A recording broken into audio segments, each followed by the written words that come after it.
上一集我哋講個選擇，講到點樣去俾個仔女咧有個目標，有興趣去學嘢。今集我想同大家探討一下更加基礎嘅但極之重要嘅前設嘅概念啊！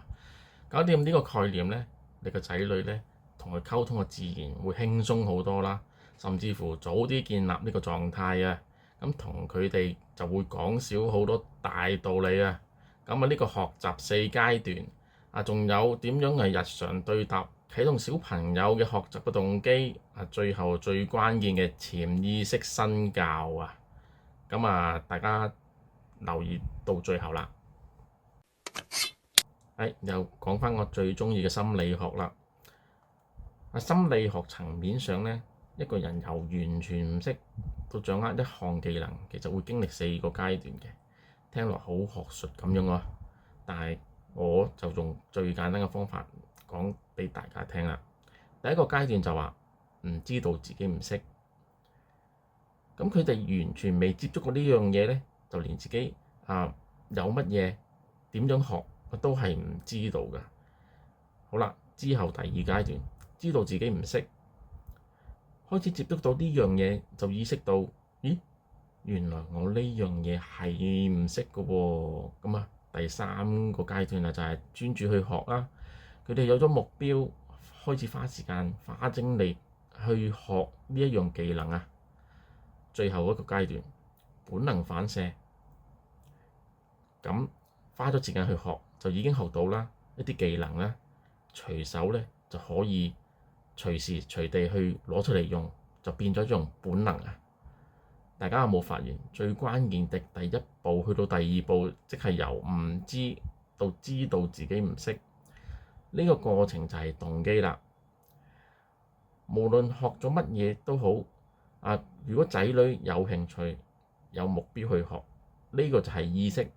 作為父母，我哋第一步要做嘅唔係夾硬塞俾佢哋學嘅，其實而係去探討佢哋中意啲乜嘢，再觀察佢哋有冇呢方面嘅才能，有或冇呢，都有唔同嘅引導嘅做法㗎噃。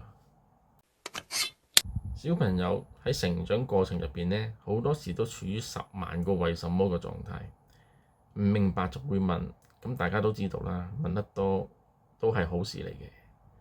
傳統家長嘅做法就會直接俾答案啦，甚至乎去到一個地步就話：我叫你做就做，叫你學就學啦。但係好肯定，以今日嘅時代，呢個會有反效果，甚至乎唔 work 嘅。以個經驗呢，當佢哋問問題嘅時候呢，就係最好嘅契機啦。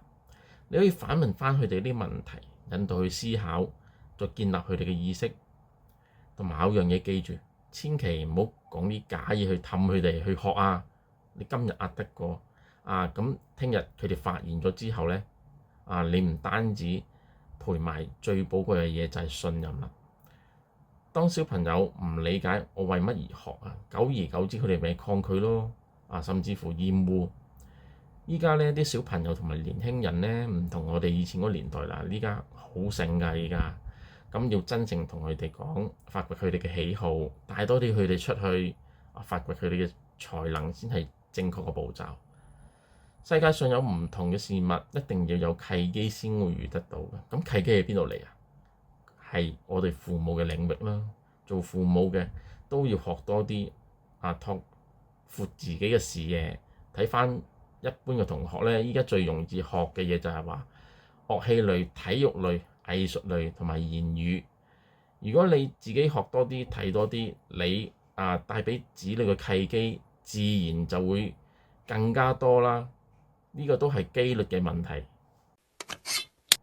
除咗有意識咁樣去學嘢，仲有一樣嘢就都重要，就係潛意識去學習。子女會從唔同嘅書、生活嘅經歷、經驗入邊咧，慢慢形成咧佢哋嘅概念同埋價值觀㗎嘛。當我哋了解咗人學習嘅機制之後咧，做父母一定要檢視下自己嘅行為，因為呢個無意間嘅學習，往往就係最影響子女心願嘅嘢。喺正常情況下咧，仔女同父母相處嘅時間係最多嘅，佢哋會自然咁將你嘅行為你做嘅態度就複製過嚟。呢個亦係我成日講嘅榜樣或者身教。如果係長處係好嘢，佢哋自然學咗梗係好啦。但係如果一啲壞習慣、一啲唔好嘅嘢，咁我哋就要盡量避免啦。你可以話壞嘅嘢出邊社會學校睇到都學到啦，冇錯啊。呢一個係一定㗎，但係家長做起第一步先。仔去出邊學壞，同埋喺你身上學嘅個影響係完全唔同嘅事情嚟㗎，係兩回事嚟㗎。所以唔好俾佢哋喺你度學到啲壞嘅嘢大家盡量避免啊！要講返我自己學嘢就係點樣學呢？啱啱出嚟做嘢嗰時就去到一間公司，就要畫啲立體嘅 3D 圖啊。咁嗰個呢，就我之後就去黃金電腦商場地牢嗰度當時真係好興呢啲嘅。咁買啲好厚嘅所屬嘅軟件嘅參考書啦，咁樣去睇，買咗3-4本，每本百零蚊到啦。咁返去睇完咪自己去學去試咯，屋企用去公司用公司咁就問下同事咁3-4個月。咁自然上手啦，咁就可以公司俾啲物件嚟嘅，咁去畫啦，畫咧就成功咗啦，成功咗咁咪之後就俾更加難度高嘅你去畫咁樣就係咁樣學咯。首先就係自己有個目標要學到啦，之後就俾時間就睇書問人嘅方法去學呢一樣嘢嘅。係啦，我自己學嘢嘅經驗同經歷都講埋出嚟啦。大家一齊都努力做得自己更加好啦，成為子女最好嘅榜樣啦。今日呢條片呢就講到呢一度，之後呢，就其他主題我會再同大家深入啲去講。